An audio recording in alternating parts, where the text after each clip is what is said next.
अस्सलाम वालेकुम, क्या हाल है आप सबके? कैसे हैं आप सब? उम्मीद है खैरियत से होंगे। अच्छा, किसी के कोई क्वेश्चंस कल के लेक्चर से रिलेटेड तो वो आप लोग पूछ सकते हैं। ठीक है, आज हम उसी को कल को वर्डप्रेस को ही कंटिन्यू करेंगे और जो बाकी उसके थोड़ी सी चीज़ें रह गई थी, एक तो कल के लेक्चर में जो चीज़ें रह गई थी और कल के लेक्चर से आगे कुछ पोस्ट के हम फंक्शनैलिटीज देखेंगे, कैटेगरीज और टैग्स देखेंगे।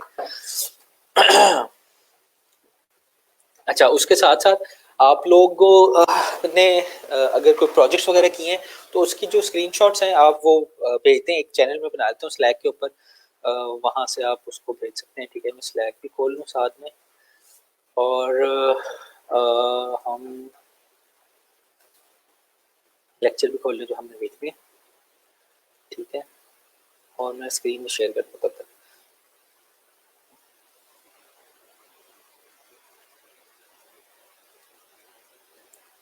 अच्छा, कोई क्वेश्चंस किसी के? अटेंडेंस लगा लें आप लोग तब तक।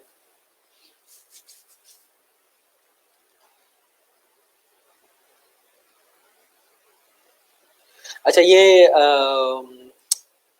बिड लिखने का तरीका तो मैंने बता दिया आपको, लेकिन आप बिडिंग शुरू कर देंगे।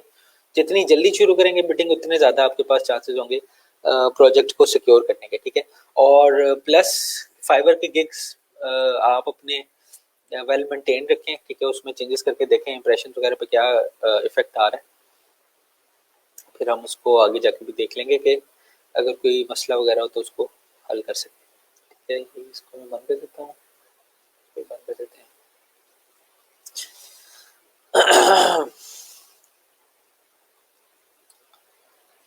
अच्छा जी, अच्छा, कल के हवाले से ना, अगर हम फाइबर के ऊपर थोड़ी सी गिग्स सर्च भी कर लें वर्डप्रेस की, जो हमने कल इंस्टॉलेशन बेसिक सा बिल्कुल काम किया वर्डप्रेस पे, हमने कोई इतना एडवांस लेवल का काम नहीं किया। अ, लेकिन हम उसको देख लेंगे फिर भी। अच्छा जी, ये हो गया। और मैं आपको आज ना क्लासिकल एडिटर पे भी बता दूंगा किस तरह से आप लोगों ने, मेरे ख्याल में सारों ने एक्सप्लोर तो किया होगा ब्लॉक एडिटर। अच्छा, किसी का अभी भी ना चल रहा हो जैम के, उसको इश्यूज आ रहे हो, तो वो दोबारा अपना जनरल के थ्रेड के ऊपर वो मैसेज करके पूछ सकते हैं। जनरल पे कुछ क्वेरीज आई नहीं होंगी।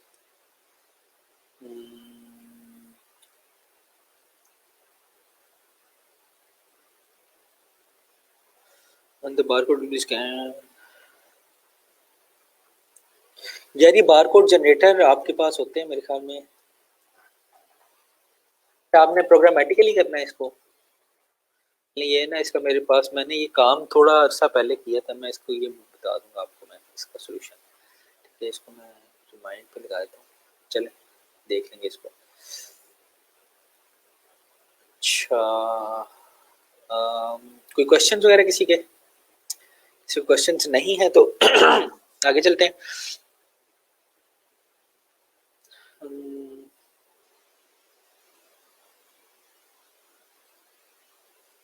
जैम स्टार्ट कर लेते हैं और कल वाली साइट को खोलता हूँ मैं।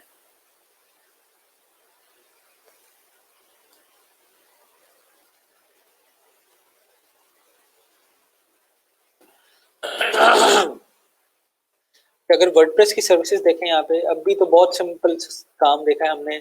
उसमें बहुत ज़्यादा कंपटीशन होगा। मैं आपको ये नहीं कहता कि उसमें आप कह लें कि वो वाले गिग्स बना लें, क्योंकि अभी काफ़ी सारा, अब खाली वर्डप्रेस इंस्टॉलेशन को अगर हम देखें,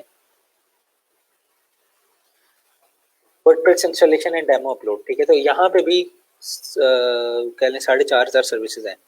लेकिन यहाँ पे नए लोगों को भी काफ़ी काम मिलता है।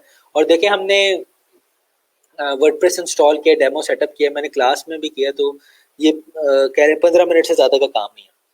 तो लेकिन ये एक स्टार्ट होता है। वो पहले वर्डप्रेस इंस्टॉल करवाते हैं, फिर डेमो इंस्टॉल करवाते हैं, और इसके बाद फिर अगर कोई थीम की कस्टमाइजेशन वगैरह करवानी तो वो भी है, वो आपसे करवा सकते हैं।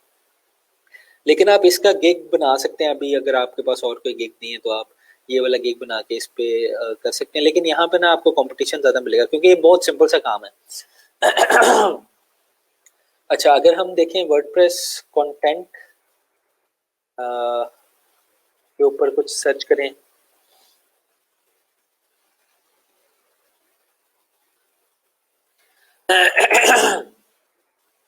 तो यहाँ पे भी आपको मिल जाएगा content upload, article posting, blog post on WordPress. अब इसमें क्या करना होगा, आपने वही जो ब्लॉग एडिटर है या क्लासिकल एडिटर है उसको यूज करके, HTML को यूज करके आपने उसके अंदर कंटेंट डालना होगा। जिस तरह से हमने कल देखा था, एक पोस्ट को कोई डिजाइन वगैरह करते हैं आप, तो वो आप उसके ऊपर कर सकते हैं। I will customize your WordPress website and update content. I will write content about WordPress, fix HTTP, ये issues आ गए। Content for your internet and WordPress blog। अच्छा, ये तो कंटेंट से ज़्यादा रिलेटेड है। आप इसको देख सकते हैं, इसमें आप HTML CSS के इश्यूज को भी देख सकते हैं वर्डप्रेस के अंदर खाली स्पेसिफिकली। ठीक है। अच्छा, ये कल हमने ये पेज किया था, इसको हम लॉगिन करता हूँ मैं।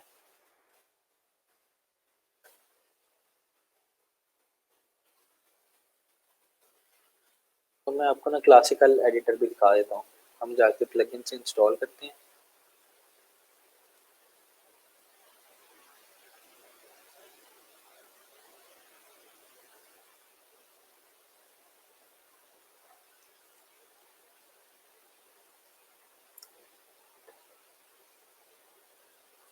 अच्छा, इवन जो ये ब्लॉक एडिटर है ना, वर्डप्रेस का अपना एडिटर, ठीक है, जिससे मैं एडिट करता हूँ चीज़ों को, तो उससे भी आप कह लें जो कोड है, जो वर्डप्रेस की स्पीड है, उसमें थोड़ा सा बिल्कुल मान्यूट सा फर्क पड़ता है। लेकिन वो भी अगर आप क्लासिकल एडिटर यूज़ करें तो वो फर्क भी नहीं पड़ेगा, क्योंकि क्लासिकल एडिटर बिल्कुल सिंपल एडिटर होता है। ठीक है। अगर मैं पोस्ट को उठाता हूँ यहाँ से, इसको मैं एडिट करता हूँ,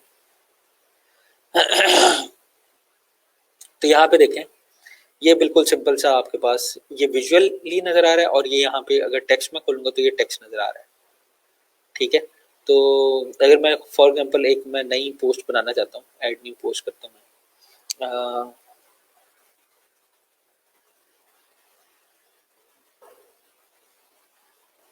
ठीक है। तो अब यहाँ पे जो टेक्स्ट है उसमें मैं सिंपल HTML लिखूंगा। ठीक है, डायरेक्ट HTML लिखूंगा और मुझे कुछ नहीं लिखना।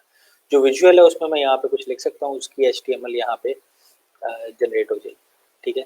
लेकिन अब मैं कोशिश करूंगा, यहाँ पे लिखते हैं हम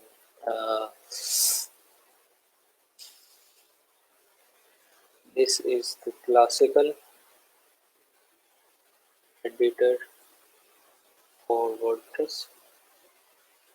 H2 को कर लेते हैं इसको हम।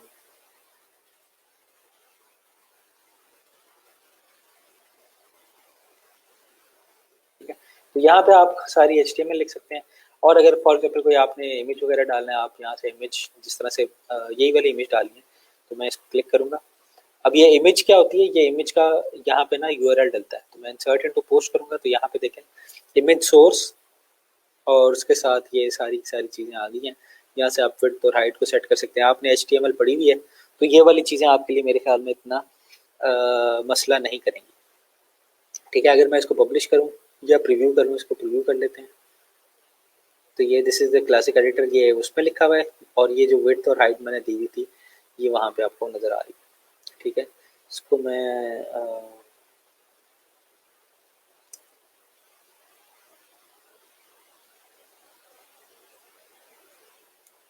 ठीक है। तो इसको पब्लिश कर देते हैं अगर हम, तो ये पब्लिश हो जाएगा, और ये क्लासिकल एडिटर इस तरह से काम करेगा। अगर आपने इसको डीएक्टिवेट करना है, आपने पुराने एडिटर पर वापस जाना है, तो आप प्लगइन में जाके आप पुराने एडिटर पर वापस जा सकते हैं। ठीक है। इसको डीएक्टिवेट करेंगे, वो आपके पास वापस चला जाएगा। अच्छा, दूसरी चीज़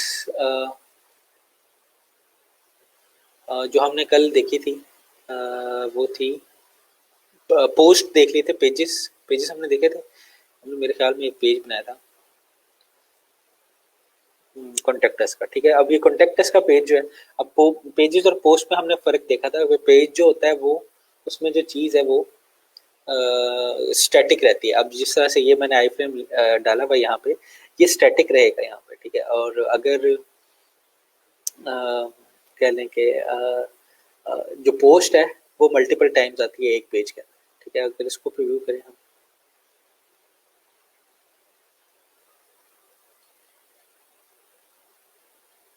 यहाँ पे तो ये बिल्कुल नहीं आ रही, साइड पे छोटा सा नक्शा आ रहा है। ये इसकी कोई हाइट विड्थ का मसला है, इसको हम सेट कर लेंगे बाद में। चलें, खैर।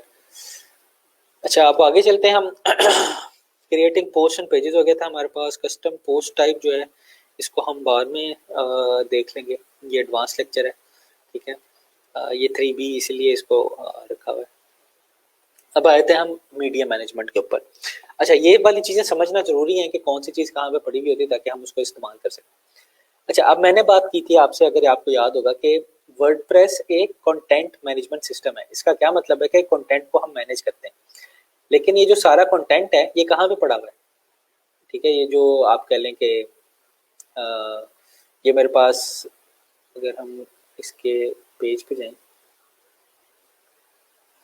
ये मेरे पास एक ये कह लें, आपके पास एक ये पोस्ट है, एक ये पोस्ट है, ये इमेजेस हैं, ये पोस्ट है, ये कहाँ पे पड़े हुए हैं, ठीक है।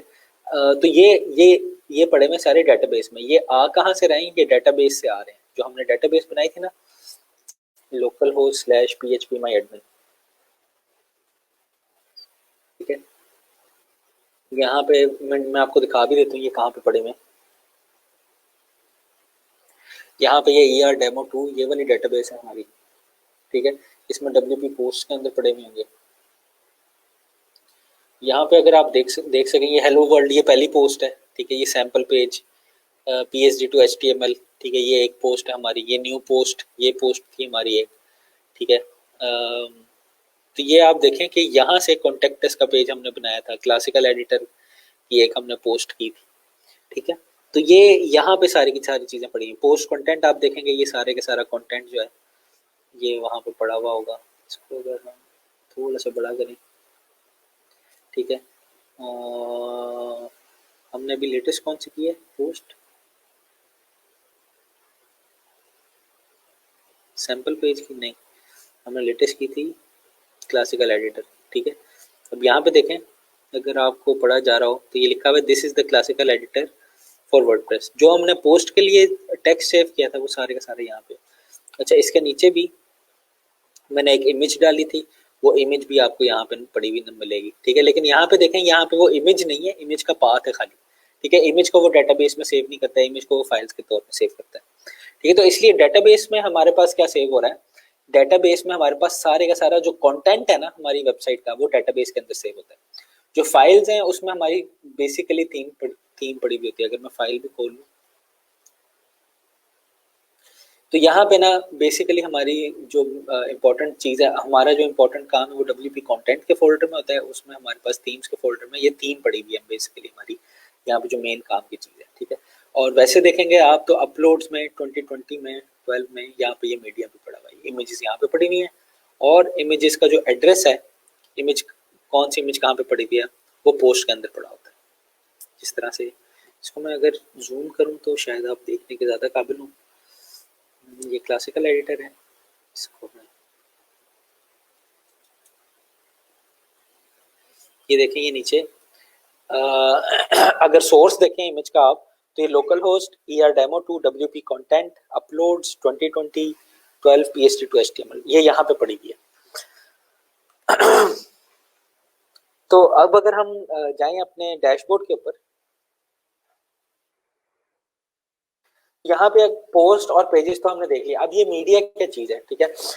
अब मीडिया के अंदर सारी की सारी फाइल्स पड़ी हुई होती हैं। जो कंटेंट है वो सारा पड़ा हुआ है मेरा डेटाबेस के अंदर, लेकिन मीडिया के अंदर सारी फाइल्स पड़ी हुई हैं। और मीडिया जो अगर मैं डेटाबेस के अंदर फाइल सेव करूँ या इमेजेस बड़े बड़े सेव करूँ, तो डेटाबेस का एक तो साइज बहुत ज़्यादा बढ़ जाता है। डेटाबेस का साइज बढ़ने से क्या होता है कि डेटाबेस की जो आप कह लें कि फंक्शनैलिटी है, स्पीड है, वो स्लो हो जाएगी। तो ये तो हम चाहते नहीं है कि डेटाबेस की स्पीड स्लो। जितनी ज़्यादा डेटाबेस की स्पीड तेज़ होगी, उतनी आपकी वेबसाइट जो है वो लोड जल्दी होगी। जितनी स्लो होगी आपकी डेटाबेस से इंफॉर्मेशन रिट्रीवल की स्पीड, उतनी आपकी वेबसाइट स्लो होगी, ठीक है। क्योंकि जो डेटाबेस है वो हमारी एक बॉटलनेक आ जाती है वहां पे। तो हम क्या करते हैं, जो हमारा ये सारे के सारा इमेज है ना, अगर मैं इस इमेज को खोलूं तो ये इमेज मैंने अपलोड किया था यहाँ पे मीडिया के ऊपर, और ये पड़ा कहाँ पे हुआ है? यहाँ पे ये URL पड़ा हुआ है। अगर मैं खाली कॉपी URL करूँ और यहाँ पे पेस्ट कर दूं, तो आप देखेंगे कि ये खाली इमेज खुल गया मेरे पास। और इसका एड्रेस क्या है, local host ER-demo2 WP content upload 2020 और आगे ये जो नाम इमेज का लिखा था हमने नाम चेंज नहीं किया था, तो ये खाली नंबर से आ रहे हैं इस तरह से। तो अब वो देख सकते हैं, वही वाला फोल्डर में देखें, ER-demo2 ये वेबसाइट है मेरी, उसके अंदर WP कंटेंट का फोल्डर था। यहाँ पे भी WP कंटेंट का फोल्डर है, ये WP कंटेंट, उसके अंदर अपलोड्स का फोल्डर है, ठीक है, उसके अंदर 2020 का फोल्डर,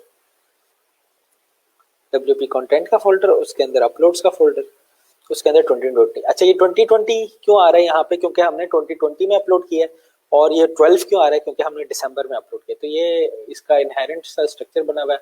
अगर आपने इस लाइब्रेरी को कस्टमाइज करना है तो आप मीडिया की सेटिंग में जाके कस्टमाइज कर सकते हैं, वो मैं आपको दिखाऊंगा भी कैसे कर सकते हैं। और मैंने तो एक इमेज अपलोड किया था, तो यहाँ पे इतने सारे इमेजेस क्यों पड़े हुए हैं, ठीक है। इसके अब इस इमेज के इसने डिफरेंट साइजेस बना के रख लिए हैं, ठीक है। कि अगर मोबाइल के लिए अलग, टैबलेट के लिए अलग, दूसरी चीज के लिए अलग, ठीक है। तो रिस्पॉन्सिव साइजेस ने वर्डप्रेस ने खुद इसे बना के ये रख लेता है। इसी तरह से आप देखेंगे कि इसके 3 साइजेस हैं, और PSD to HTML जो ये वाली इमेज है, इसके भी 3 साइजेस ने बना के रखे हैं, ठीक है। ये वाली मेरी ओरिजिनल इमेज है, ठीक है। ये इसकी 150 बाय 150 इसने बनाई है, ये इसकी 300 बाय 185 इसने बना लिया, ठीक है। और जो मेरा ओरिजिनल साइज था वो था 690 पिक्सल बाय 426 पिक्सल। तो कुछ समझ आई कि मीडिया पढ़ा कैसे होता है। और मीडिया को अगर हमने अपलोड करना हो तो वो सिंपल सा प्रोसीजर है उसका। यहाँ से हम ऐड न्यू करेंगे और यहाँ पे सिलेक्ट फाइल कर लेंगे, तो वो मीडिया अपलोड हो जाएगा। फॉर एग्जांपल ये screenshot.png मैंने अपलोड किया है, ठीक है। अब इसकी मैं डिटेल भी अल्टरनेटिव टेक्स्ट है, आल्ट टेक्स्ट जो होता है ना जिस तरह HTML में, उसको मैं सेट कर सकता हूँ। स्क्रीनशॉट कैप्शन उसको दे सकता हूँ,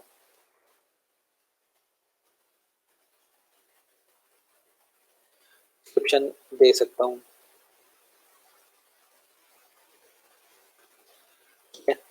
और एंड में हमारे पास ये लिंक आ जाता है। अब मैंने किसी भी पोस्ट के अंदर मैंने अपना ये वाला इमेज डालना है, तो मैं इस लिंक को यूज करूंगा। जो इमेज है वो मेरा आप कह लें कि ये फाइल में चला गया होगा, ठीक है। ये मैंने अपलोड कर लिया ना, ये देखें यहाँ पे, ये फाइल में मेरे पास इमेज चला गया, ठीक है। इसके भी इसने काफी सारे इमेजेस बना के रख लिए,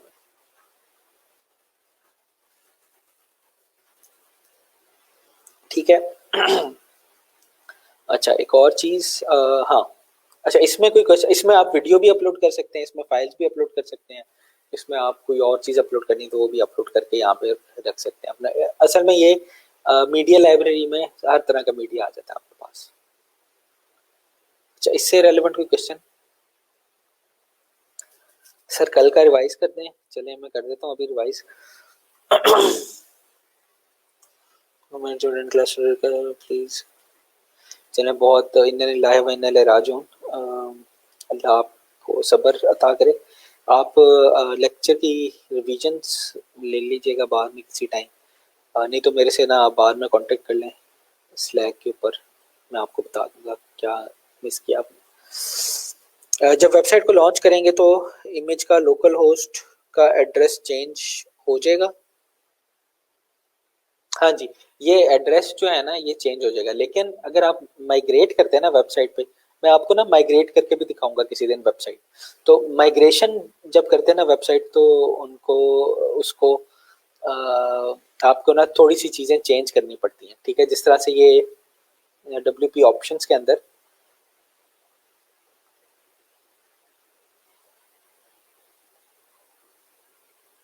यहाँ पे ना जिस तरह से ये साइट URL है, तो जो आप नई जगह पे जाएंगे ना उसका साइट URL आपका चेंज करते हैं, तो वो खुद ही से जो सारे मीडिया के लिंक्स है ना वो सही हो जाएंगे, ठीक है। हाँ जी बिल्कुल, ये सारे सूर्य फातिहा पढ़ लें मोहम्मद अकास अली सोहेल की आंटी के लिए। अच्छा जी, हम आगे चलते हैं। अच्छा, और ये मीडिया लाइब्रेरी की सेटिंग आप यहाँ से भी कर सकते हैं। यहाँ पे देखें सेटिंग्स में, यहाँ पे मीडिया में जाएं आप, तो यहाँ पे अभी तो ये थंबनेल साइज वगैरह आ रहे हैं। एक और जगह भी होती है uploading file, organise file to month year based folder, ठीक है। इसको आप अनचेक करें, सेव चेंजेस कर लें तो वो डायरेक्ट वहाँ पे जहाँ पे भी आपने बनाई थी मीडिया लाइब्रेरी, डायरेक्ट वहाँ पे हो जाएगा, ठीक है। लेकिन अगर इसको चेक करेंगे आप तो वो मंथ और ईयर के बेस के ऊपर फोल्डर बनाएगा, जिस तरह ये हमारा 2020 बनाया है और 2020 के अंदर 12 का फोल्डर बनाया है। अगर ये नहीं करते तो हमारा एक ही फोल्डर बना होगा, वहां पे सारा काम चल रहा होगा। अच्छा, अब ये थंबनेल साइज सेव कर रहा है पहले बना बना के। अगर आप चाहते हैं कि थंबनेल साइज सेव ना करे, या अगर ये साइजेस की आपने डायमेंशन चेंज करनी है तो वो उसको भी आप यहाँ से चेंज कर सकते हैं। और मेरे ख्याल में फोल्डर की लोकेशन भी आप कहीं से चेंज कर सकते थे, ये वो प्रोग्रामेटिकली करते थे हम।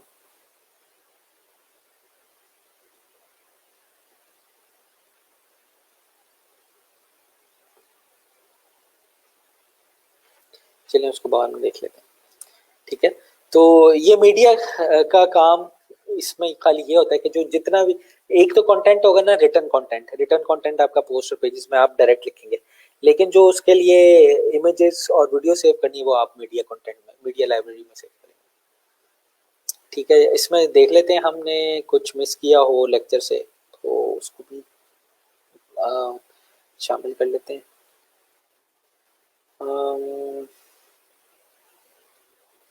एडिंग इमेजेस, वर्डप्रेस सेटिंग, ठीक है। ये हो गया। अच्छा, अगला लेक्चर देखते हैं परमालिंक्स का।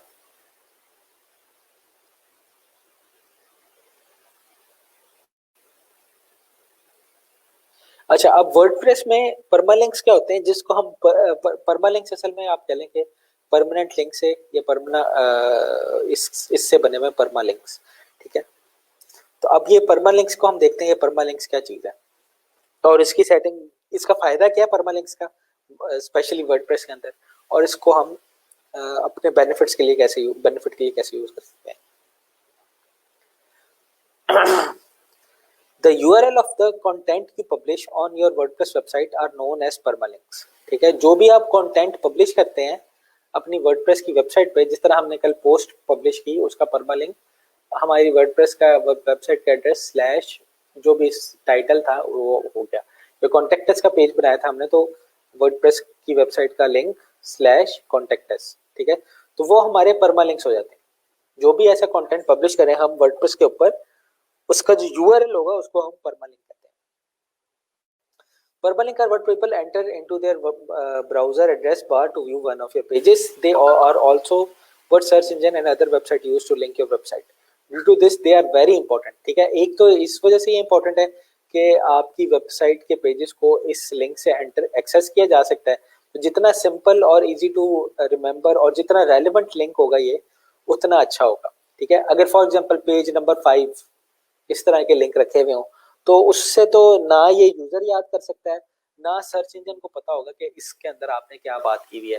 तो सर्च इंजन के अंदर बहुत ज्यादा इंपॉर्टेंट रोल प्ले करते हैं ये परमालिंक्स, ठीक है। अब वेबसाइट जो गूगल है उसको कैसे पता चलता है कि आपकी वेबसाइट के अंदर क्या लिखा हुआ है, तो मेनली वो जो जो आपकी वेबसाइट का लिंक है ना, जो पेज का लिंक है, ठीक है। वेबसाइट का तो लिंक हो गई, जो आपके पेज का लिंक है उसके अंदर भी आप बताया हुआ होगा कि ये वाली जो इस वाले पेज के अंदर किस तरह की डिस्कशन हो रही है।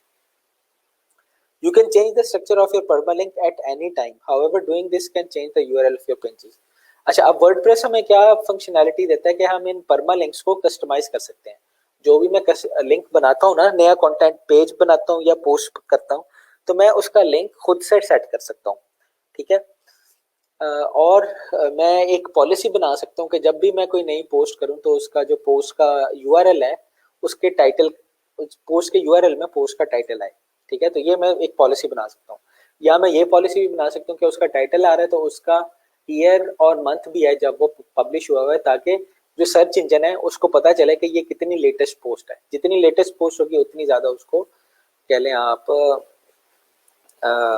सर्च इंजन में वो ऊपर वेटेज मिलेगी उसको, ठीक है।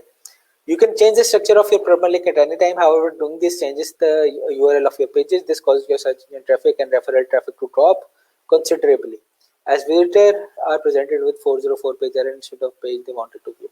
ठीक है, तो आप परमालिंक्स को कभी भी चेंज कर सकते हैं, लेकिन बेस्ट प्रैक्टिस ये है कि जो आपने शुरू में पॉलिसी रख ली है, आप शुरू ही वेबसाइट के पॉलिसी सही कर लें। जो हमने पॉलिसी रखी हुई है उसको आप फिर कंटिन्यू करें अपने साथ।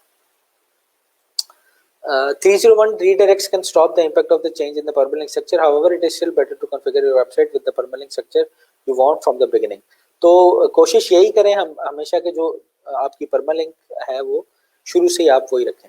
अच्छा, जो डिफॉल्ट परमालिंक स्ट्रक्चर है वो किस तरह का है, पहले हम परमालिंक की सेटिंग्स देख लेते हैं कहाँ पे पड़ी हुई होती है। अगर आप अपनी वेबसाइट के ऊपर जाएं, यहाँ पे जाएं आप सेटिंग्स के अंदर, सेटिंग्स के अंदर यहाँ पे आपके पास परमालिंक्स का ऑप्शन आ रहा होता है, ठीक है। अगर आप परमालिंक्स के ऊपर क्लिक करेंगे तो यहाँ पे देखें, यहाँ पे ये लिखा हुआ है, इसको पढ़ भी लेते हैं क्या कह रहा है। WordPress offers you the ability, इसको कोलैप्स कर लेते हैं, ये कोलैप्स करके आपको पता है मेन्यू छोटा हो जाता है, हमारे पास वर्क स्पेस ज़्यादा बढ़ जाती है। WordPress offers you the ability to create a custom URL structure for your permalinks and archives, ठीक है। Custom URL structure can improve the aesthetic, usability and forward capability of your links, ठीक है। जो आपके लिंक्स हैं वो कह लें कि ज़्यादा यूजफुल हो जाते हैं, इजी टू रिमेंबर होते हैं आपके जो भी ट्रैफिक है उसको, जो भी बंदा आपकी वेबसाइट यूज़ कर रहा है उसके लिए। और ये सर्च इंजन ऑप्टिमाइजेशन में भी एक काफ़ी अच्छा रोल प्ले करते हैं कि असल में तो ये बता रहे होते हैं ना कि इस पेज के अंदर किस बारे में आपको इन्फॉर्मेशन मिलेगी, वो आप यूआरएल के अंदर ही एम्बेड कर सकते हैं। अच्छा, वैसे जो वर्डप्रेस है वो किस तरह से काम करता है, वर्डप्रेस इस तरह से काम करता है कि वो पोस्ट आईडी यहाँ पे पेश करता है। फॉर एग्जांपल अगर मैं दिखा सकूँ आपको, ये डाटा के इधर ही पोस्ट सेव हुई है, यहाँ पे पोस्ट आईडी है, जिस तरह ये 5 आईडी है, ये क्या, ये किस बारे में, ये न्यू पोस्ट, ठीक है। इसकी post ID P ID equal to 5 रखेंगे तो ये वाली पोस्ट आएगी हमारे पास, ठीक है। ये मैं बल्कि करके भी दिखाता हूँ आपको, वैसे शायद खुले तो ना,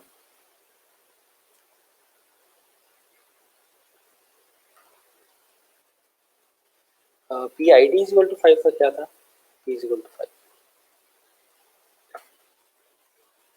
ठीक है। ये न्यू पोस्ट खुल गई है, ठीक है। लेकिन आप देखें ये लिंक मैंने p इक्वल टू 5 किया है, लेकिन लिंक जो है वो परमालिंक यूआरएल जो है वो उसी तरफ किया है, न्यू पोस्ट की तरफ, ठीक है। तो असल में किस तरह से काम करता है, असल में ये वर्डप्रेस जो है इंटरनल स्ट्रक्चर वर्डप्रेस का इस तरह से है कि वो जो पोस्ट आईडी है उसके थ्रू वो एक्सेस करती है अपने कंटेंट को। लेकिन हमारे लिए और बेहतर एसईओ के लिए हमने ये सिलेक्ट किया हुआ है, बाय डिफॉल्ट वर्डप्रेस ने ये सिलेक्ट किया था डे एंड नाइट, ठीक है, कि किस दिन पब्लिश हुई है, 2020, 12, 18, जिस तरह आज 18 दिसंबर है और साल 2020 है, तो जो मैं आज पोस्ट पब्लिश करूंगा उसके साथ ये लगेगा, ठीक है। और उसके बाद जो पोस्ट का नाम है वो यहाँ पे लग जाएगा, ठीक है। आप फिर उसको चेंज भी कर सकते हैं, मंथ एंड नेम कर सकते हैं, न्यूमेरिक कर सकते हैं, खाली पोस्ट नेम कर सकते हैं। अगर आप चाहते हैं मंथ एंड नेम ना आए, खाली पोस्ट नेम आए, तो वो भी आप कर सकते हैं। और नीचे यहाँ पे देखेंगे आप कि यहाँ पे आपको कस्टम स्ट्रक्चर भी मिल जाएगा, ठीक है। फॉर एग्जांपल अगर मैं ये इसको करता हूँ मंथ एंड नेम, ठीक है, और इसको मैं सेव कर लेता हूँ, सेव चेंजेस, ठीक है। तो अब देखें, अब मैं करता हूँ p इक्वल टू 5, अभी भी आ रही है, अच्छा मंथ एंड नेम आ रहा है अभी, ठीक है। तो आप देखें यहाँ पे 18 तारीख नहीं आ रही, खाली मंथ आ रहा है और पोस्ट का नाम आ रहा है। अगर मैं इसको चेंज कर देता हूँ खाली नेम पे, खाली पोस्ट नेम के ऊपर, ठीक है, तो अब देखते हैं अब ये मुझे क्या रिटर्न करेगा।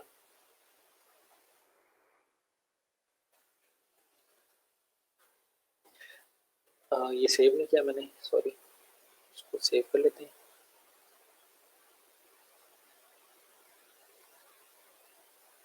अब देखें मैं खाली पोस्ट भी लिखूंगा ना तो ये न्यू पोस्ट आ गई है मेरे पास, ठीक है। ये p इक्वल टू 5 करता हूँ मैं यहाँ पे,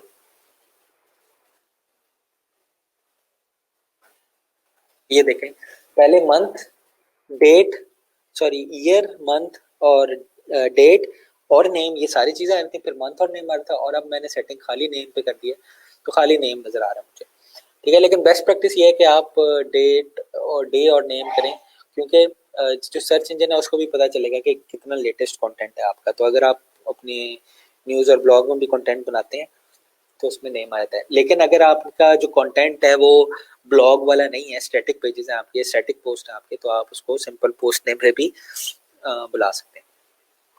अच्छा, कस्टम स्ट्रक्चर में देखें आप, कस्टम स्ट्रक्चर हम में कोई भी चीज़ डाल सकते हैं, ठीक है। जिस तरह से hour, minute, seconds, post ID, post name, अगर मैं ये लिखता हूँ सारे, ऑथर, कैटेगरी, ईयर, मंथ, तो ये सारी की सारी चीज़ें आ जाएंगी यहाँ पर, ठीक है। लेकिन लिंक काफ़ी ख़राब सा बन जाएगा।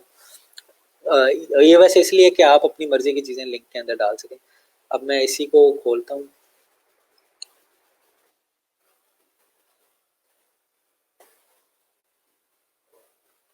ये देखें, ये काफ़ी ज़्यादा लंबा लिंक बन गया। इसमें डेट, टाइम भी आ रहा है मेरे ख्याल में, आवर भी आ रहा है,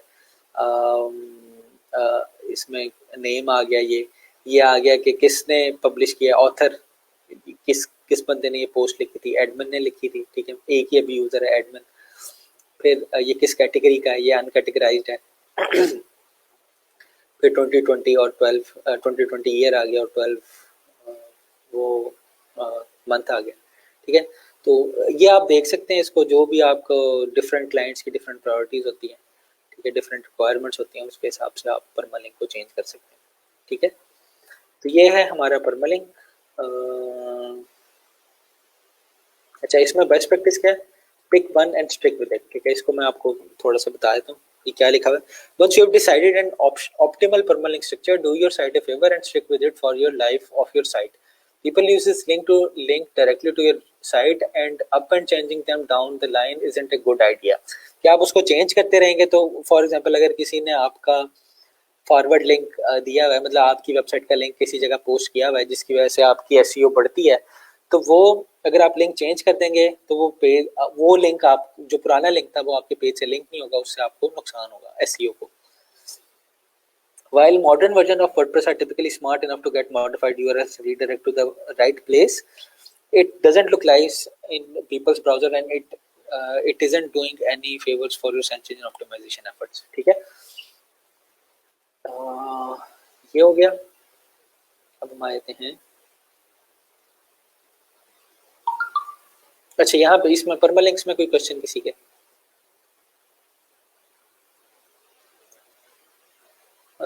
परमालिंक में क्वेश्चन है किसी के तो पूछ ले। अच्छा, क्वेश्चन आया एक, what strategy we should adopt for better SEO, ठीक है। परमालिंक स्ट्रेटजी, यार ये डिपेंड करता है कि आपकी वेबसाइट किस तरह की है। अगर तो आपका ब्लॉग है तो ब्लॉग के लिए ये डे और नेम सबसे ज़्यादा सूटेबल है, क्योंकि, और अगर आपका ब्लॉग फ्रीक्वेंटली अपडेट होता है, क्योंकि ये डे क्या बताता है कि किस वक्त की पोस्ट है ये, ठीक है। तो उससे क्या होगा कि लेटेस्ट पोस्ट अगर आपकी है किसी भी टॉपिक के ऊपर तो आपकी पोस्ट ऊपर नजर आएगी, ठीक है। लेकिन अगर आपका पोस्ट क्या लें कि एक महीने में एक दफ़ा अपडेट होता है तो मंथ और नेम में भी आप जा सकते हैं, ठीक है। अगर आपका जो ब्लॉग साइट नहीं है, सिंपल साइट है, एक ही दफ़ा ज़्यादा चेंजेस नहीं होती, तो आप सिंपल पोस्ट नेम को भी यूज़ कर सकते हैं, ठीक है। अब ये पोस्ट नेम जो है ये पेजेस का नेम भी इसी तरह सिंपल से आएंगे, ठीक है। तो ये डिपेंड करता है कि आपकी साइट जो है वो किस तरह की है, किस लिए आपकी साइट। हम वही साइट खोल लेते हैं जिस तरह से ये प्रो पाकिस्तानी डॉट पी के है, ठीक है। यहाँ पे ये कल की खबर है शायद, ये कल का आर्टिकल है। मैं ये आर्टिकल खोलता हूँ, यहाँ पे देखें इसने क्या किया हुआ है, इसने वो वाला लिंक स्ट्रक्चर यूज किया हुआ है, डेट, डे और पोस्ट का नाम, ठीक है। यहाँ पे देखें ये डे आ गया 2020 12 महीना 17 कल की तारीख, और फिर ये title Mohammad Aamir quits international cricket over by statement, Mohammad Aamir quits international cricket over by statement, वही सारे कीवर्ड्स जो यहाँ पे थे वो यहाँ पे नजर आ रहे, ठीक है। तो आप देखेंगे कि अगर मैं इसी से सर्च करूँ गूगल के ऊपर,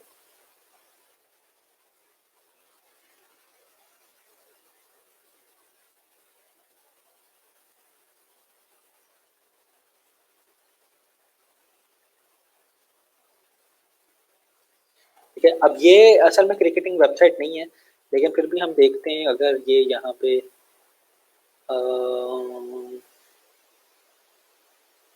मैंने प्रॉक्सी तो नहीं लगाई, मेरे पास सारे इंडिया के लिंक्स आ गए।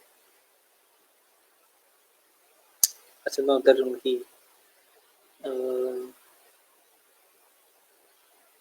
अच्छा पूरा सर्च कर लेते हैं, ओवर बायस ट्रीटमेंट ये भी सर्च कर लेते हैं।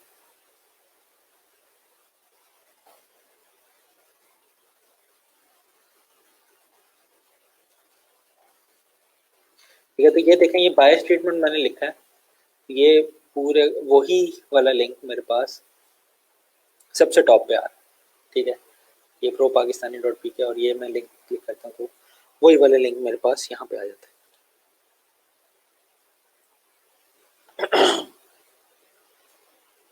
ठीक हो गया। अच्छा जी, अब हम देखते हैं कैटेगरीज और टैग्स। अच्छा, कैटेगरी और टैग्स, ये एक मैं लफ्ज यूज करने लगा हूँ, टेक्सोनॉमी। ये हमारी टेक्सोनॉमीज होती हैं। तो अब टेक्सोनॉमीज आगे जाके हम एक्सप्लेन करेंगे। कस्टम टेक्सोनॉमी भी खुद से भी हम वर्डप्रेस के अंदर टेक्सोनॉमी बनाएंगे एक दफा पीएचपी कंप्लीट हो जाए। लेकिन तब तक के लिए आप ये देखेंगे कैटेगरीज और टैग्स क्या काम करते हैं और इनसे हम क्या क्या फायदे उठा सकते हैं। ठीक है,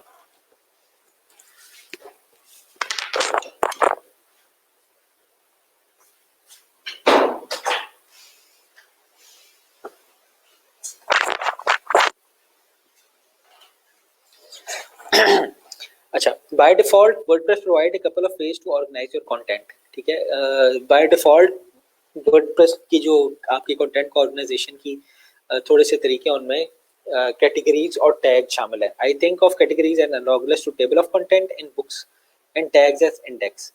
ठीक है, अब आपने कोई बुक पढ़ी हो तो उसमें टेबल ऑफ कंटेंट जिस तरह से होता है ना, वो आप उसको कह सकते हैं कि वो कैटेगरीज का काम करते हैं, और टैग्स जो वो इंडेक्स का काम करते हैं। बुक के एंड पे होता है ना कि इस बारे में यहाँ पे डिस्कस किया हुआ है, इस बारे में यहाँ पे डिस्कस किया हुआ है, इस बारे में यहाँ पे। ठीक है, लेकिन आप इसको किसी भी तरीके से इस्तेमाल कर सकते हैं, हम देखेंगे। और ये काफी हाईली कस्टमाइजेबल है अगर आपको कोडिंग आती है तो। ठीक है, तो इसलिए हम कोडिंग के अंदर भी आ, ये वाला काम कर सकते हैं।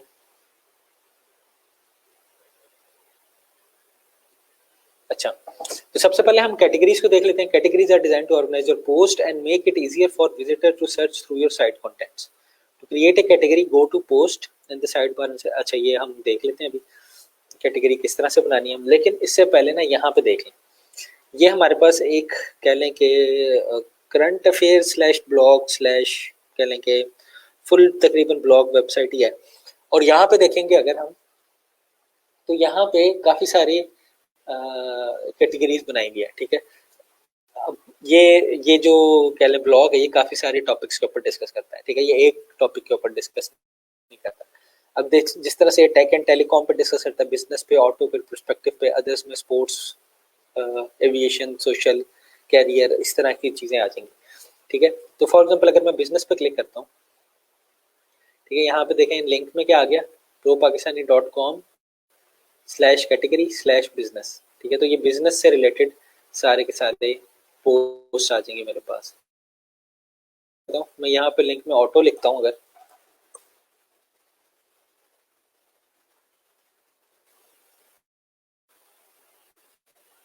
तो ऑटोमोबाइल इंडस्ट्री से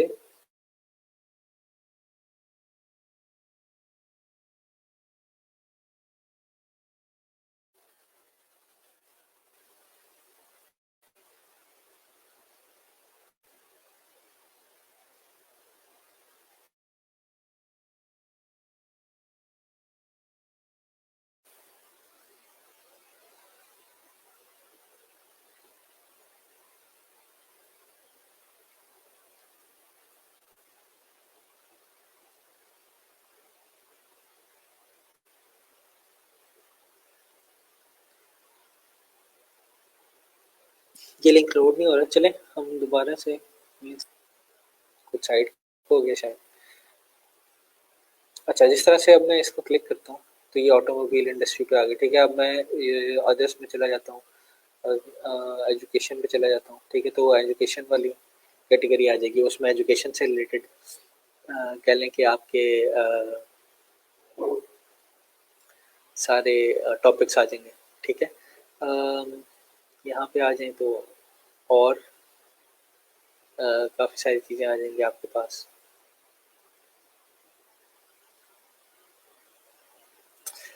ठीक है, तो अब ये वाला काम उन्होंने किस तरह से किया हुआ है, ये वाला काम कैटेगराइज की हुई है उन्होंने पोस्ट, ठीक है। तो अब ये कैटेगरीज किस तरह, कोई भी मैं पोस्ट बना लेता हूँ, पोस्ट तो सारी एक जैसी है ना, ठीक है। यहाँ पे देखें ये सारी की सारी पोस्ट एक जैसी है।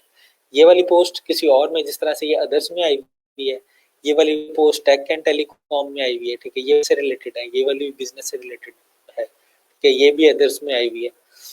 तो इसके ऊपर हम देखते हैं कि ये हम से इनको कैटेगराइज करते हैं, ठीक है। तो कैटेगरीज बनाना बड़ा आसान है, आप जाएं यहाँ पे अपने डैशबोर्ड के ऊपर, ठीक है, इसको हम एक्सपेंड कर लेते हैं। यहाँ से आप पोस्ट के ऊपर जाएंगे। अच्छा, ये जो कैटेगरीज हैं ये पेजेस पे नहीं लगती, ये पोस्ट पे लगते हैं, क्योंकि एक पेज के अंदर मल्टीपल पोस्ट आ सकती हैं। तो हम हमारी जो टेक्सोनॉमी है कैटेगरी और टैग वाली, ये पोस्ट के ऊपर लगती है, ठीक है। हम कैटेगरीज में जाते हैं और यहाँ पे मैं नई कैटेगरी बना सकता हूँ, ठीक है। यहाँ पे मैं अगर फॉर एग्जांपल स्पोर्ट्स की कैटेगरी बना लेता हूँ, उसका टाइटल लगता हूँ स्पोर्ट्स, ठीक है। अब अच्छा, ये इसको ना कैटेगरी को मैं पेरेंट या चाइल्ड कैटेगरी भी कर सकता हूँ, ठीक है। डिस्क्रिप्शन लिख देते हैं।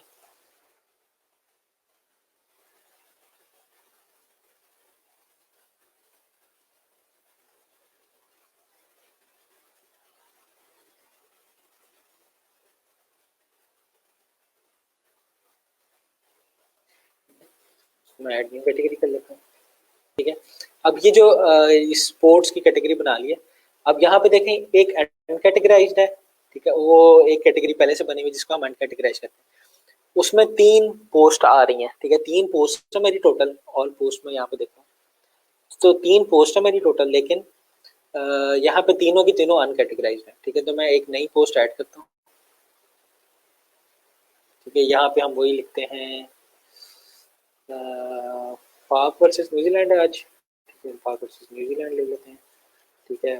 मैच का लिंक दे देते हैं हम यहाँ पे, मैच विल स्टार्ट सून, ठीक है।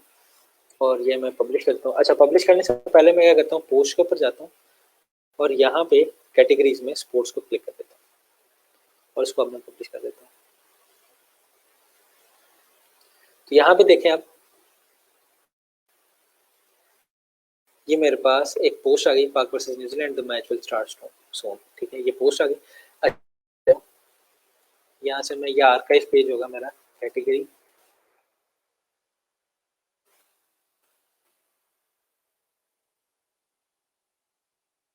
फ्लैश स्पोर्ट्स, ठीक है। ये उसने डिस्क्रिप्शन बता दी, स्पोर्ट्स कैटेगरी है तो कैटेगरी की उसने डिस्क्रिप्शन बता दी, और यहाँ पे ये एक पोस्ट मेरी वो उसने यहाँ पे दिखा दिया। और ये पोस्ट को खोलूंगा मैं, तो वो पोस्ट से रेलेवेंट जो भी चीज़ है वो उसको यहाँ पे दिखा दी, ठीक हो गया। अच्छा, अब मैंने पोस्ट को, ये आपने देख लिया होगा कि पोस्ट को हम कैटेगरी को अप्लाई कहाँ से करते हैं। तो अब ये देख, हमारे पास कैटेगराइजेशन करती हैं या क्लासिफिकेशन करती हैं एक पोस्ट की। लेकिन अगर मैं कोई एक पोस्ट खोलूँ, फॉर एग्जांपल यही पोस्ट में खोलता हूँ, तो इसके अंदर अगर आप देखें, नीचे जाएं, इसके टैग्स भी विजिबल होंगे।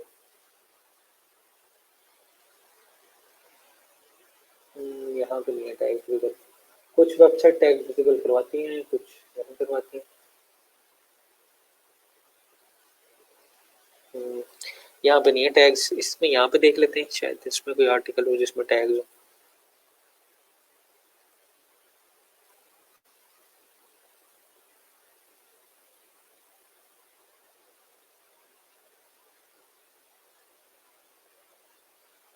इस वेबसाइट, ये वेबसाइट टैग नहीं यूज कर रही। अच्छा, अब टैग्स को हम देखते हैं, टैग्स क्या चीज़ है, ठीक है। कैटेगरीज मेरे ख्याल में क्लियर हो गई। अच्छा, एक और मैं काम कर लेता हूँ। हम ना चाइल्ड और पेरेंट कैटेगरीज भी बना सकते हैं। फॉर एग्जांपल अगर कोई स्पोर्ट्स का रिलेटेड है आर्टिकल, तो उसको मैं नया पेज बनाऊंगा,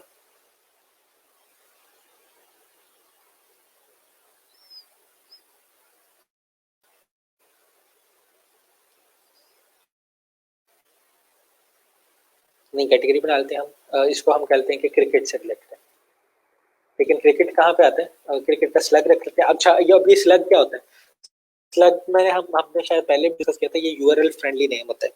आप यूआरएल के अंदर स्पेस और इस तरह के कैरेक्टर्स नहीं डाल सकते, ठीक है। तो यहाँ पे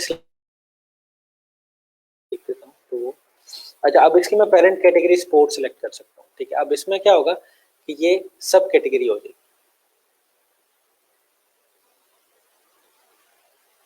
ठीक है। तो ये अब जो यहाँ पे आप देखें ये लाइन लगी हुई है, ये स्पोर्ट्स की सब कैटेगरी है, क्रिकेट, ठीक है। अगर मैं एक न्यू पोस्ट ऐड करता हूँ,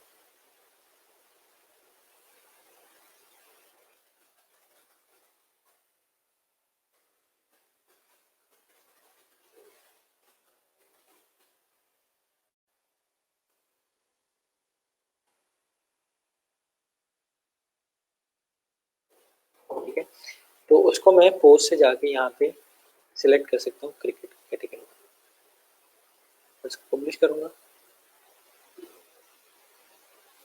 तो अब ये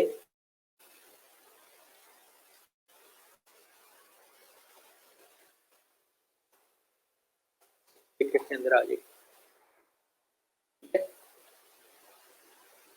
अच्छा, अब हम टैग्स देख लेते हैं। तो आप कह लें कि पोस्ट को कोई भी आपकी जो पोस्ट है उसको कैटेगराइज करने के लिए हम कैटेगरी को यूज करते हैं। जो टैग्स हैं वो भी कैटेगराइज करने के लिए यूज होते हैं, लेकिन वो इतनी कह लें कि स्ट्रिक्ट क्लासिफिकेशन नहीं होती। अच्छा, अब अगर मैं एग्जांपल दूं टैग्स को, हम पहले एक यूज कर लेते हैं। Like categories tag help to organise the post on your site as well as provide searchable keywords that make it easier for user to find your content. तो असल में क्या होते हैं टैग्स, असल में टैग्स जो होते हैं हमारे पास वो सर्चेबल कीवर्ड्स होते हैं कि किसी भी आर्टिकल के अंदर किस बारे में बात, user to find your content. Tags are more descriptive than categories and are completely optional to your post, ठीक है। आप ऑप्शनल है, आप डालें टैग्स या ना डालें कोई इतना फर्क नहीं पड़ता। अच्छा, अब फॉर एग्जांपल ये वाला हमने जो पहले ही पोस्ट की थी उसमें ही टैग्स डालने की कोशिश करते हैं। टैग्स किस तरह के होते हैं? टैग्स होते हैं रेलिवेंट कीवर्ड्स। अब रेलिवेंट कीवर्ड्स का क्या मतलब है? रेलिवेंट कीवर्ड्स का ये मतलब है कि फॉर एग्जाम्पल ये पाकिस्तान वर्सेज न्यूजीलैंड है, इसके टैग्स क्या होंगे, ठीक है। मैं इधर ही टैग्स ऐड कर देता हूँ, मैं यहाँ से भी टैग्स, पोस्ट के अंदर भी आप टैग्स बना सकते हैं। फॉर एग्जाम्पल यहाँ पे है ना, तो मैं यहाँ पे टैग्स बनाता हूँ, जिस तरह से ये टैग बनेगा इसका क्रिकेट, ठीक है। कॉमा डाल दिया मैंने तो एक टैग बन गया, ठीक है। ये पाकिस्तान पीसीबी कर लेते हैं और न्यूजीलैंड, ठीक है। तो ये टैग बन गए मेरे पास, ठीक है। इसको मैं अपडेट कर देता हूँ। अच्छा, तो ये अब बात होगी कि इसके अंदर कौन कौन से टैग्स आए हैं, ठीक है। अब यहाँ से भी हम टैग्स को डिफाइन कर सकते हैं। यहाँ पे आप देखें ये क्रिकेट न्यूजीलैंड पीसीबी डिफाइन हो चुके हैं टैग, और ये कहाँ कहाँ कितनी कितनी दफ़ा यूज़ हो रही है, एक एक दफ़ा यूज़ हो रहा है। यहाँ से भी मैं टैग डिस्क्राइब कर सकता हूँ, लेकिन यहाँ पे देखें टैग में हम पेरेंट चाइल्ड कुछ नहीं होता। अब देखें अगर फॉर एग्जांपल ये वाला आर्टिकल है, तो इस आर्टिकल के मल्टीपल टैग्स होंगे, लेकिन एक ही इसकी कैटेगरी क्रिकेट है, इसके टैग्स क्या होंगे? मोहम्मद आमिर क्रिकेट, ठीक है। अगर यहाँ पे मैं टैग्स के थ्रू सर्च स्लैश क्रिकेट,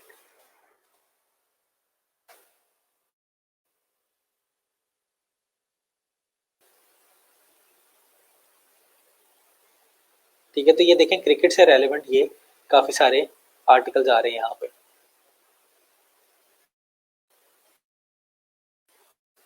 ठीक है।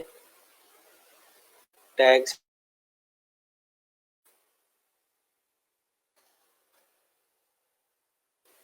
ठीक है। तो पीसीपी के काफी सारे आ रहे हैं, ठीक है। इसी तरह मैं अगर अपनी साइट पर सर्च करूँ टैग स्लैश क्रिकेट लिखा था हमने, तो इसमें एक ही आर्टिकल है, एक ही वो है पोस्ट, और वो पोस्ट मुझे नजर आ जाए। तो आप देखें कि अगर फॉर एग्जांपल ये पाकिस्तान न्यूजीलैंड का मैच है, तो कैटेगरी उसकी स्पोर्ट्स होगी, लेकिन टैग्स में काफ़ी सारी चीज़ें आ जाएंगी। टैग्स में आ जाएगा पाकिस्तान, न्यूजीलैंड क्रिकेट, न्यूजीलैंड का स्टेडियम का नाम आ जाएगा, कोई जो तीन प्लेयर्स उनके नाम आ जाएंगे, ठीक है। तो ये एक फ़र्क होता है टैग्स और कैटेगरीज में। लेकिन दोनों को हम यूज़ करते हैं अपनी पोस्ट को कैटेगराइज करने के लिए और पोस्ट को कह लें कि अरेंज करने के लिए। ठीक है,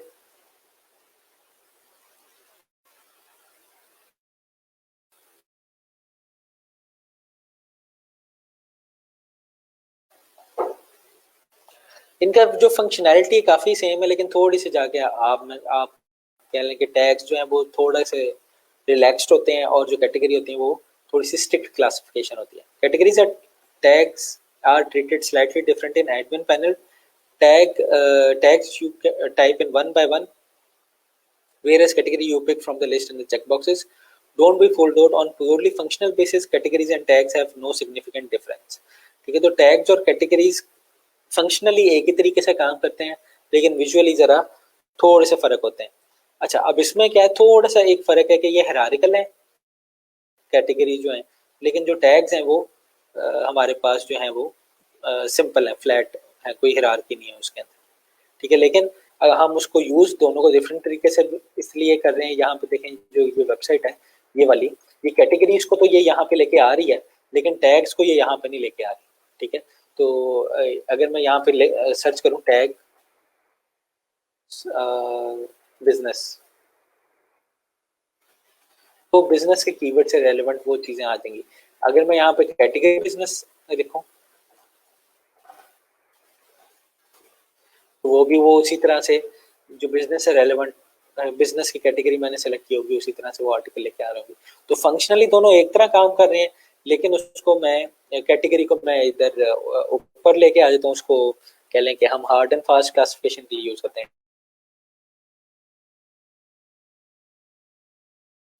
कि यहाँ तक किसी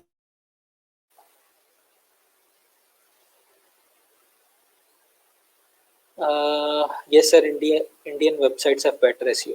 अच्छा, इंडियन वेबसाइट की बेटर एसईओ क्यों होती है? क्योंकि वहाँ के बहुत सारे लोग हैं, वहाँ पे कितनी आबादी है, वहाँ पे 1 अरब आबादी है शायद। ठीक है, तो उनमें से अगर आधे क्या 25% लोग भी इंटरनेट यूज करें और पाकिस्तान की वेबसाइट को थोड़े से बंदे यूज करें, तो अगर मैं कुछ भी चीज़ सर्च करता हूँ तो मुझे लिंक वही आता है जो सबसे ज़्यादा ट्रैफिक जिसकी हो। तो उन इंडियन वेबसाइट पर ट्रैफिक ज़्यादा होती है, इस वजह से वो उनकी वेबसाइट नज़र आती है। If category is removed, then post inside the category will be removed। जी नहीं, बिल्कुल भी नहीं। कैटेगरी रिमूव करेंगे आप तो जो पोस्ट है वो वहीं पे रहेगी, बस उसका वो अनकैटेगराइज्ड में चली जाएगी कैटेगरी में। ठीक है, बड़ा अच्छा सवाल किया था आपने, तो हम करके भी देख लेते हैं। ये हमने स्पोर्ट्स की कैटेगरी है ना, ये हम इसको रिमूव करते हैं। क्रिकेट की कैटेगरी, इसको मैं क्या करता हूँ, बल्क एक्शन को डिलीट करता हूँ, लेकिन जो मेरी पोस्ट होगी वो वहीं पे रहेगी। ठीक है, यहाँ पे जाते हैं, ये न्यू क्रिकेट पोस्ट। ठीक है, अब वो कैटेगराइज एज क्रिकेट था पहले, अब ये कैटेगराइज अनकैटेगराइज में चला गया। ठीक है, बाकी सारी वो सिखा रहे हैं। ठीक हो गया। अच्छा जी, एक एक दो बातें हैं इसकी यूज के हवाले से। Don't go overboard. The whole point of using categories and tags is to assist human beings in navigating your site. ठीक है, टैग्स और कैटेगरीज का क्या फायदा होता है कि आप कैटेगरीज के थ्रू अपने जो यूजर है आपका उसको बता सकें कि किस जगह पे वो कौन सा आर्टिकल फाइंड आउट कर सकता है, या किस टैग को यूज करके वो आर्टिकल वो वाला फाइंड आउट कर सकता है। If you have 350 different categories on your site and use all of them lightly, this is well beyond the point of useful scanning and browsing। ठीक है, तो अगर आप 350 कैटेगरीज बना लें डिफरेंट, ठीक है, आप सब कैटेगरी बना के फिर उसकी कैटेगरीज बना सकते हैं, लेकिन अगर 350 कैटेगरीज होंगी तो वो कह लें कि कोई जो आपका एंड यूजर है उसके लिए आसानी की बजाय वो मुश्किल ही क्रिएट करेगा।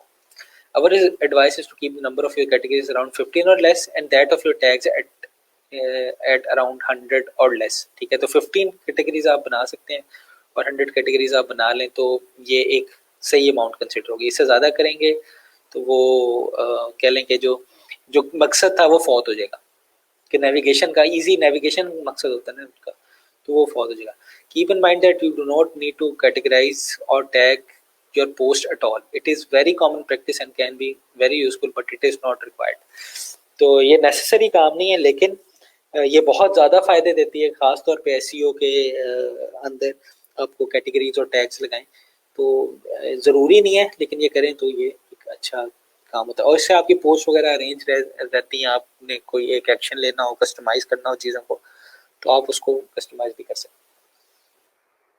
अच्छा, अब हमारे पास कस्टम टेक्सोनोमीज आ जाती हैं। अब कस्टम टेक्सोनोमीज क्या होती हैं, इसको हम बाद में भी बनाएंगे, लेकिन मैं अभी ये आपको एक इंट्रोडक्शन दे दूं।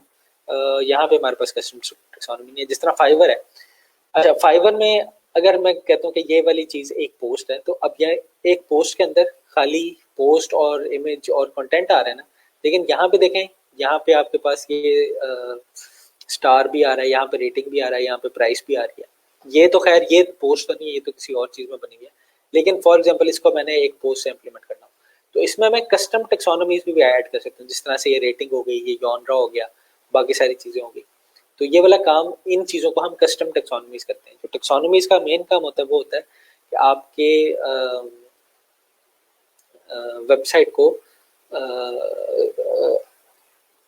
कैटेगराइज करवाना। ठीक है, तो कस्टम टेक्सोनोमीज को हम खुद भी बनाएंगे, इसके ऊपर बाद में बात करेंगे। किसी का कोई सवाल आज के लेक्चर से रिलेटेड?